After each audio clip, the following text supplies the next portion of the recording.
Now, let's talk about RHS or HL. So, HL means hypotenuse leg. It is used only with right triangles, but not all right triangles are HLs. So, I'll give you some examples.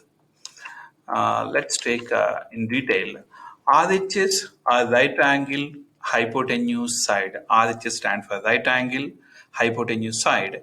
HR HL, that is hypotenuse and leg. Why these two are used means if you are talking about hypotenuse means it must be a right angle triangle. Okay, so if the hypotenuse and a side of a right angle triangle is equivalent to the hypotenuse and a side of the second right angle triangle, then the two right triangles are said to be congruent by RHS or HL rule. Okay, so you see that here that two right triangles, you see that two right triangles here, and I hope you remember that if this box is mentioned, we need not specify, it is understood that it is 90 degrees. Okay, the side opposite to right angle, you see that this is the side opposite to right angle. We call this one as hypotenuse, hypotenuse, hypotenuse. And in this case, this is 90 degrees and this is the side opposite to 90 degrees. Therefore, this is the hypotenuse. Okay. Well, now in two triangles, if of course, obviously right angle which is 90 equals to 90, therefore right angle equals to right angle.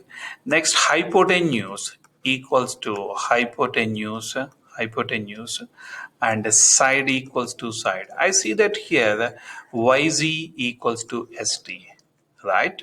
Therefore, by RHS, this is called as RHS, or you can call as hypotenuse and leg. Okay, so let's take an example on the whiteboard. So let's go to the next page. Yeah, there is a question readily available. I see that there is a diagram, and here, the good thing is when you are given these symbols, this is the symbol of perpendicular, MK perpendicular. So, friends, perpendicular means it is something in the L shape, and the angle is 90 degrees. As I told you before, if the box is marked, so it is understood at 90 degrees. So this is a symbol of perpendicular. So MK is perpendicular to MJ. Therefore, this is equal to 90 degrees. You see, all these things we have to mark in the diagram if the symbols are not given. And next, MJ is perpendicular to NJ. So perpendicular means again 90 degrees. Let me mark these two. Now, here onwards it's going to be super easy. I have to prove that these two are to be congruent, these two triangles.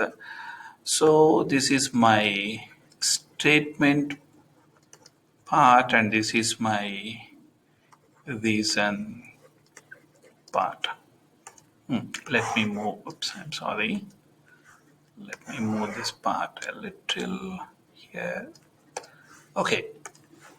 So the first statement is, again, I cannot take this as angle M because more than one angle is there. So it is a KMJ, angle KMJ, which is 90 degrees, equals to angle MJN, JN,